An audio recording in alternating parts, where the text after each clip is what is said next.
छेना खाने में इतना ज़्यादा टेस्टी लगता है कि मुझे क्या हर किसी को छेना खाना पसंद होता है। इसका नाम सुनते ही हर किसी के मुंह में पानी आ जाता है। छेना हो या फिर रसमलाई, खाने में बहुत ही ज़्यादा टेस्टी लगती है। तो फिर चलिए हम इस रसमलाई को घर पे ही बना के आज तैयार करेंगे। सबसे पहले इस तरह से 1 लीटर गाय का दूध लेना है।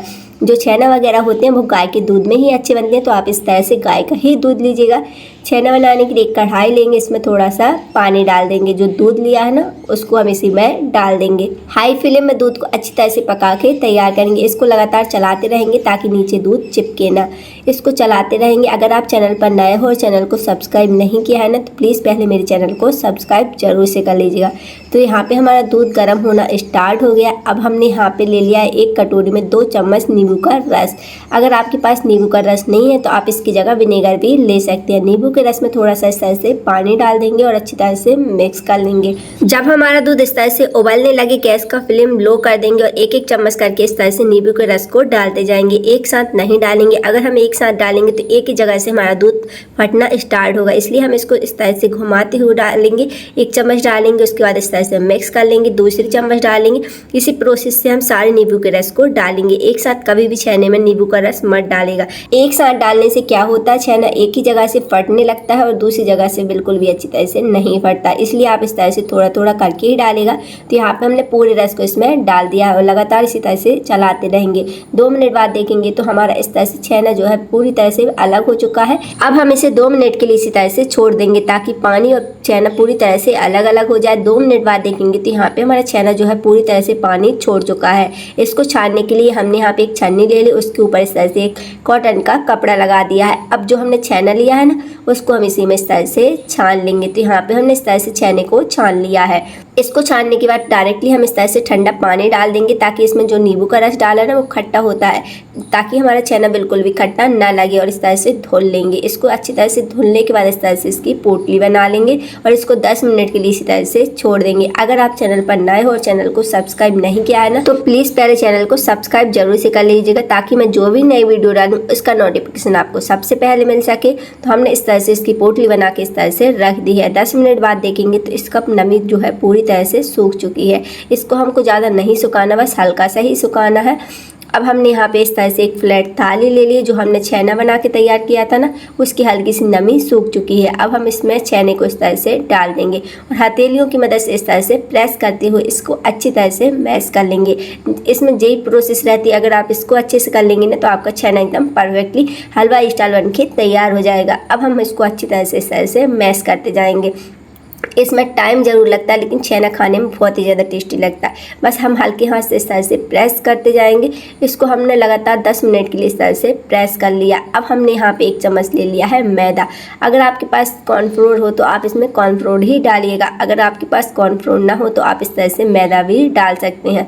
मैदा डालने के बाद सेम प्रोसेस हम फिर से करेंगे और इसको 5 मिनट के लिए और अच्छी तरह से इस तरह से मसल लेंगे। इसको मसलने के बाद इस तरह से चिकना डो बन के तैयार हो जाएगा।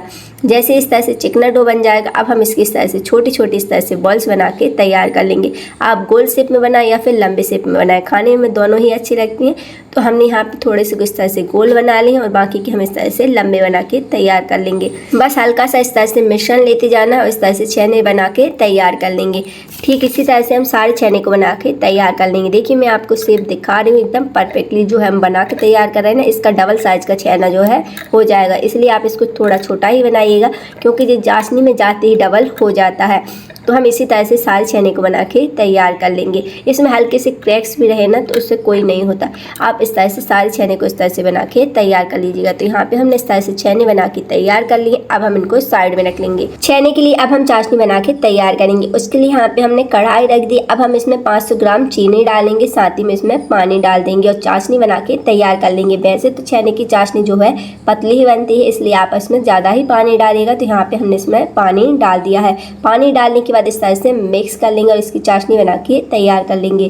जैसे ही हमारी चाशनी बन के तैयार हो जाएगी, जो हमने छेने की बॉल्स बना ली है ना, सबसे पहले हम इसमें एक बॉल्स इस तरह से डाल के आपको दिखा रहे हैं। अगर आपकी परफेक्ट नहीं बनेगी तो वो चाशनी में जाते ही मिल जाएगी, इसलिए आप पहले एक डाल के चेक कर लीजिएगा। अगर परफेक्ट नहीं बने ना तो आप इसमें थोड़ा सा कॉर्नफ्लोर या मैदा और ऐड कीजिएगा। कभी भी एक साथ छेने चाशनी में मत डालिएगा, पहले आप एक डाल के इस तरह से चेक कर लेना। अगर परफेक्ट बना है तो सारे छेने को इस तरह से डाल देना। अगर आप एक साथ सारे सारे डाल देंगे तो वो पूरे ही चाशनी में मिक्स हो जाएंगे। परफेक्ट बनेंगे तो वो बिल्कुल भी नहीं मिक्स होंगे। जो रेशो मैंने बताया है अगर आप उस रेशो से बनाएंगे तो आपके छेना कभी भी नहीं बिगड़ेंगे। तो इस तरह से हम सारे छेने को इस तरह से डाल के इसमें मिक्स कर देंगे। मिक्स करने के बाद इसको हाई फ्लेम में 10 मिनट के लिए पका के तैयार करेंगे। तो यहाँ पे हमारे छेने को पकते हुए 10 मिनट हो चुके हैं। यहाँ पे हमारी चाशनी हल्की सी गाढ़ी हो गई है। इस टाइम पे अब हमने 1 चम्मच इस तरह से पानी ले लिया है। पानी को हम इस तरह से घुमाते हुए डालेंगे और छेने को एकदम साफ कर लेंगे। तो देखिए यहाँ पे आप देख सकते हैं छेना एकदम डबल साइज का हो गया है। जैसे जैसे गाढ़ी चाशनी होती जाती है छेना इसके अंदर डूबता जाता है। इस चाशनी को हम पतला करते जाएंगे और छेने को अच्छी तरह से पका के तैयार करेंगे। छेने को पकने में ज़रूर टाइम लगता है लेकिन एकदम स्पंजी जालीदार एकदम हलवा स्टाइल घर पे ही आप इस तरह से बना के तैयार कर सकते हैं। तो यहाँ पे हमने टोटल इसको 25 से 30 मिनट जो है पका के तैयार कर ले। यहाँ पे हमारा छेना जो है पूरी तरह से पक के तैयार हो चुका है। अब हम इसको साइड में रख लेंगे। अब हम इसके लिए रस मलाई बना के तैयार करेंगे। उसके लिए यहाँ पे हमने आधा लीटर इस तरह से दूध ले लिया है। इसको हम गर्म होने देंगे। जैसे हमारा दूध हल्का सा गर्म हो जाएगा एक कटोरी में 2 चम्मच दूध हम इस तरह से अलग बचा लेंगे और इसको साइड में रख लेंगे और दूध को अच्छी तरह से मिक्स करते हुए इसको पका के तैयार कर लेंगे। साथ ही में इसमें हम आधा कटोरी चीनी डाल रहे हैं। चीनी आप अपने हिसाब से ज़्यादा कम कर सकते हैं। साथ ही में 8 से 10 इस तरह से केसर के धागे डाल देंगे। साथ ही में फ्लेवर के लिए इसमें हम इलायची डाल देंगे और दूध को पका के तैयार कर लेंगे। जो दूध हमने बचा लिया है ना उसमें अब हम इसमें डालेंगे 1 चम्मच इस तरह से कस्टर्ड पाउडर और कस्टर्ड को अच्छी तरह से मिक्स कर लेंगे। इसमें लम्स वगैरह बिल्कुल भी नहीं पड़ने चाहिए। जैसे ये अच्छी तरह से मिक्स हो जाएगा जो हमारा दूध उबल रहा है ना इस टाइम पे हम दूध में उबलते हुए इस तरह से कस्टर्ड पाउडर को इस तरह से मिक्स कर लेंगे।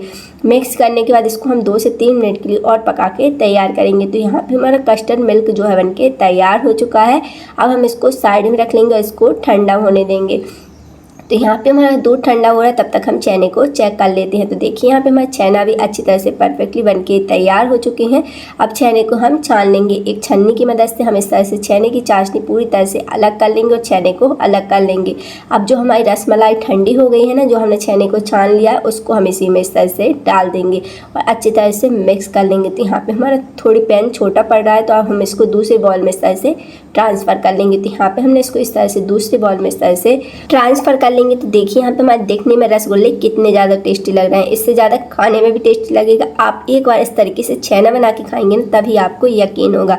साथ ही में अब हम इसको डेकोरेट करने के लिए थोड़े से इस तरह से बादाम को हमने कट कर लिया। साथ ही में चिरौंजी डाली। इस तरह से डालेंगे ना खाने में बहुत ही ज़्यादा टेस्टी लगेगी। तो लीजिए यहाँ पे हमारी सुपर टेस्टी छेना रसमलाई जो है घर पे ही बन के तैयार हो चुकी है। आई होप आपको वीडियो पसंद आई हो। वीडियो पसंद आई हो तो वीडियो को लाइक करना, शेयर करना और चैनल को सब्सक्राइब जरूर से कर लेना और कमेंट्स में ज़रूर बताना कि आपको रसमलाई छेने की रेसिपी कैसी लगी और अगली रेसिपी आप किस चीज़ की देखना पसंद करेंगे। अब आप इसे 10 मिनट फ्रिज में रख के खाइए। खाने में बहुत ही ज़्यादा टेस्टी लगेगी और आप इसे 1 हफ्ते तक स्टोर करके भी रख सकते हैं। आपका छेना बिल्कुल भी ख़राब नहीं होगा। अब आप इसे ठंडा ठंडा खाइए। खाने में बहुत ही ज़्यादा टेस्टी लगे। आज की वीडियो में इतना ही। मिलते हैं अगली वीडियो में किसी नई रेसिपी के साथ।